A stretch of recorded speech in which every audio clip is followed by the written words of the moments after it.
init lagi ko karon, basi inhit ka. Ang ikatulo na to nga natural family planning, ang basal body temperature or BBT. Kani nga natural family planning 90% effective ug safe nga pamaagi kung sakto ang paggamit og pagsunod sa procedure. So ang gakahitabo sa panahon nga ga-form pa ang egg cell ubos pa ang temp sa babae. Unya, pag-abot sa ovulation, mutaas ug kalit ang temperature sa babae.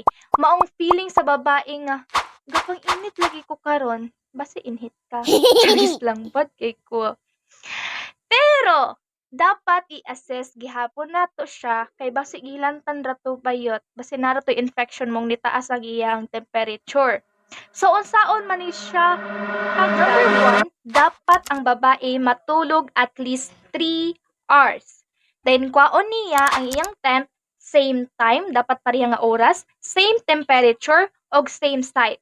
Kung sa ilo ka nagkuha sa first day, dapat sa ilo ka at the end of the day magkuha og temperature. Kung sa lubot ra pod gihapon. And of course, same person. So for example, natulog si Manang gabi so ayaw siya mo bangon, magkuha sa siya temperature, mag-check sa iyang temperature. And then, i-record din na niya. Then, tan-awon niya kung kano saan nitaas ang iyang body temperature. So, kung nagtaas na ang iyang temperature, dili dapat mag-sexual intercourse taman 3 ka adlaw gikan sa pagtaas sa temperature. So, for example, nagkuha kag temperature karon, na-observe nimo nga normal lang hantod sa pipila ka adlaw.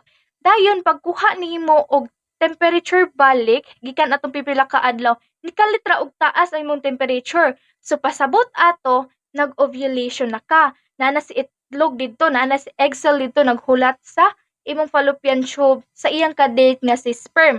So dapat dili na to padtuon dito sa sperm, dili ta sex, dili ta mag sexual intercourse na nga day kay ovulate na nagahulat imong ka-date. So dili nato sila dapat ipagtagpo para dili ta maboros. So ning ana si basal body temperature.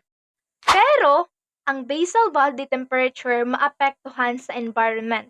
So for example, karon kay summer man, so init jud. So normal kung init, init sad imong paminaw mo nang mapektuhan sad siya. Maapektuhan sad siya sa infection or sa stress, makataas pud siya og temperature. Muna kasagara, mag-be careful gyapon ta aning basal body temperature.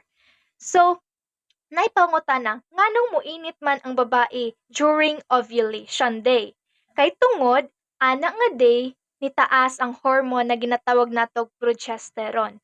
So, kani nga hormone, ginatawag sa siyag thermogenic hormone. Maong mataas gamay imong temperature kung taas ni siya nga hormone. But anyways, masabtan ni siya maayo kung makabalo ka sa menstrual cycle kung sa mga hormone mo taas or moubos during sa pagregla, during sa pagbuo sa cell, so ning ana. But kana, complex na siya gamay mo ng basic sa takaron.